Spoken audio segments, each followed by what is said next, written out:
مولاي صل وسلم دائما أبدا على حبيبك خير الخلق كلهم. مولاي صل وسلم دائما أبدا على حبيبك خير الخلق كلهم. Gözüm açıp arayman bu dünyanın havına, aldı git gelişlege bu güllerdi barına. Dünya yaratılalı nece milyonlar geçken, nece türlü mahluka bu var akbelik geçken, nece sevay kamarlar, nece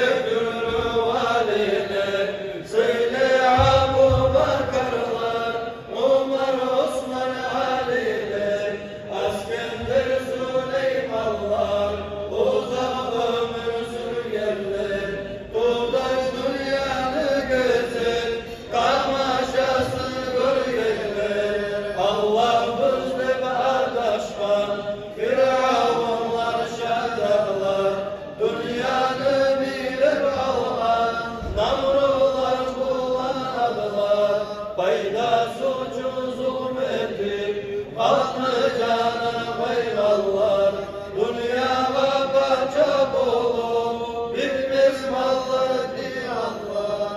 Ne buldun ayda gittik, biri de görünmeyle, ne kıvırcıl sana, biri cevap vermeyle. Kara yerde yaktılar, kuntulun göllerini, onca civan balından, göbeği yok gözlerine. Olar bir kervan etti, ertelek göçüp gitken, biz barakat tutsak da, biz gideyiz yetken. Bu dünyaya aldanma, yoktur onun aynası. Rahatlık bir de vermez, her gün artar cezası. Bu bir kalp yalancıdır, böyle aldanma bu var. Aldatır ve sindirir, geçidi öğüye var. Dünya olay bu var son, gerek bir hakka kayma. Kalp bulsam kaytarmaz bir, kişi yaramaz ayma.